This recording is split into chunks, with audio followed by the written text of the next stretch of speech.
कश्मीर की farmer CM और PDP की प्रेसिडेंट महबूबा मुफ्ती जी इस समय हमारे साथ हैं। इनसे बातचीत करते हैं।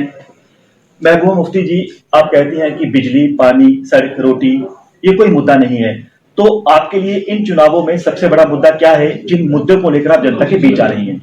मेरा ये मतलब है कि जो पार्लियामेंट इलेक्शन है, जो हमारी जैसी पार्टी लड़ रही है, ये हम सरकार बनाने के इलेक्शन नहीं लड़ रहे हैं, हम एक पार्लियामेंट में जाने के इलेक्शन लड़ रहे हैं। और जिसमें सबसे बड़ा मुद्दा ये है कि जो 2019 में बीजेपी ने ये गैर आईनी, गैर कानूनी डिसीजन लिया और हमारे संविधान की धज्जियां उड़ा दी, क्योंकि हमारे संविधान ने हमें 370 दिया था और उसको आप इतनी आसानी से जब तक कॉन्स्टिट्यूएंट असेंबली ना कहे उसको नहीं उड़ा सकते हैं। तो वो लोगों को जो पहचान है, हमारी जो जमीन है, बाहर के लोगों को इंडस्ट्री के नाम पे मूंगफलियों के दाम दी जा रही है, हमारी रेत बाजरी से लेके हमारे बच्चों की नौकरियां तक, सब पे हमारा अधिकार कम होता हुआ और बाहर वालों का ज्यादा हो रहा है। तो हमारा जो तशख़्ख़ुस है, हमारी जो पहचान है, तो मुझे लगता है वो लोगों के लिए, चाहे वो डोगरा हो, चाहे वो बुद्धिस्ट हो, चाहे वो कश्मीरी हो, चाहे कोई भी हो, हमारे लिए वो ज्यादा जरूरी है इस वक्त उसके बारे में बात करना कि भाई जो आपने डिसीजन लिया है वो जम्मू कश्मीर, लद्दाख के लोगों को कबूल नहीं है, आपको इसको ठीक करना पड़ेगा।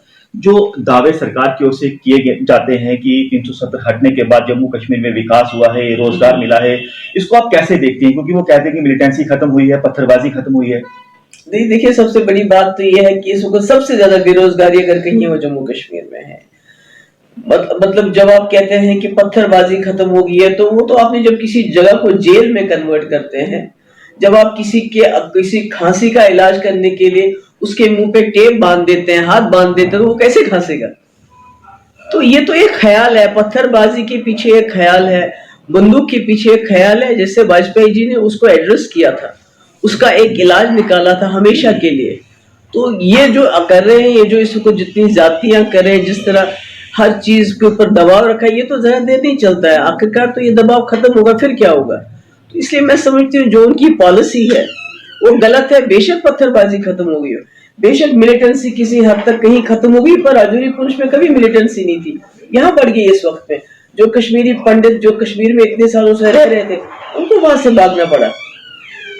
इस सीट पर, क्योंकि आप खुद अनंतनाग राजौरी सीट से चुनाव लड़ रही है, फाइट कितनी टफ है? क्योंकि बीजेपी ने इशारों में, आपने समझ गए कि उन्होंने कहा कि बैट को सपोर्ट करना है, यानी अपनी पार्टी को सपोर्ट करना है। नेशनल कॉन्फ्रेंस के उम्मीदवार आपके सामने, फाइट कितनी टफ है? देखिए, बीजेपी ने इशारों में नहीं कहा, बीजेपी ने धमकी दी, खासकर यहाँ के पहाड़ी लोगों को धमकी दी कि अगर आप हमारे कहने के मुताबिक वोट नहीं डालोगे तो हम 1947 जैसे हालात यहाँ पर करेंगे। 1947 में कितना खून खराबा हुआ था हमारे हिंदू मुसलमान भाइयों का, तो इससे बड़ी धमकी और क्या दे सकते हैं? और शायद इसी वजह से इलेक्शन उन्होंने पोस्टपोन किए, ताकि उनको टाइम मिले। जो ये इलेक्टोरल बॉन्ड से पैसा उनके पास आ गया है, और ये जो उनके पास मशीनरी है, और ये जो धमकियां हैं, इससे लोगों को धमकाए और धमकी के बलबूते पे एक ऐसे कैंडिडेट के लिए वोट लें जो लोगों को काबिल कबूल नहीं है। जो कैंडिडेट धमकियों के बलबूते पे इलेक्शन में आता हो तो वो कैसा कैंडिडेट होगा? जो जहां तक मियां अल्ताफ साहब की बात है, ठीक है, नेशनल कॉन्फ्रेंस का और हमारा तो मुकाबला होना ही होना है, वो पॉलिटिकली मुकाबला करेंगे। इस तरह धमकियों के साथ तो वो मुकाबला नहीं कर रहे हैं एक दूसरे के साथ। हमने देखा कि नेशनल कॉन्फ्रेंस की ओर से लगातार आप पर कटाक्ष किया जा रहा है, और ये भी कहा जाता है कि पीडीपी तो खत्म हो गई है। मैं तो, आपने देखो, अगर मेरी जितनी भी स्पीचेस है, मैं नेशनल कॉन्फ्रेंस का जिक्र नहीं करती। उन्होंने वो मेरे लिए क्या कहते हैं क्या नहीं कहते, मेरे लिए लोगों का जो प्यार है, जो इज्जत है, वो ज्यादा मायने रखती है। और वक्त आने पे पता चलेगा कि हो सकता है वो सही कह रहे हो सकता है पीडीपी कहीं नहीं हो, वो तो वक्त बताएगा ना क्या है। तो हम तो अपनी बात करते हैं कि हमें पार्लियामेंट में क्यों जाना है, हमें पार्लियामेंट में किस लिए जाना है, कौन पार्लियामेंट में सर उठा के बात कर सकते हैं और लोगों की बात कर सकता है बिना खौफ, बिना डर के। आप ताबड़तोड़ रैली कर रही हैं, रोड शो कर रही हैं, पब्लिक का रिस्पांस कैसा लग रहा है आपको?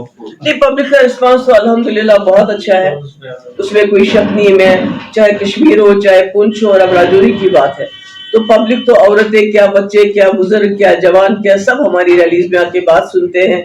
और तमाम parties cutting across party line, किस पार्टी से भी हो, किस जात बरादरी से, किस मजहब से, हिंदू हो, मुस्लिम हो, सिख हो, हमारे पहाड़ी भाई हो, गुज्जर हो, बकरवाल हो, सब कहते हैं कि हमने पीडीपी को वोट डालना है, क्योंकि मुफ्ती साहब ने इस इलाके के लिए बहुत काम किया है। Thank you. जी जी, तो ये थी पीडीपी की प्रेसिडेंट महबूबा मुफ्ती जी जो बता रही हैं कि हमने लोगों के लिए काम किया है, हमें पूरा भरोसा है कि जब 4 जून को चुनावों के नतीजे आएंगे, जीत हमारी पार्टी की होगी। कैमरामैन पवन के साथ पंकज शर्मा, न्यूज़ 24 राजौरी।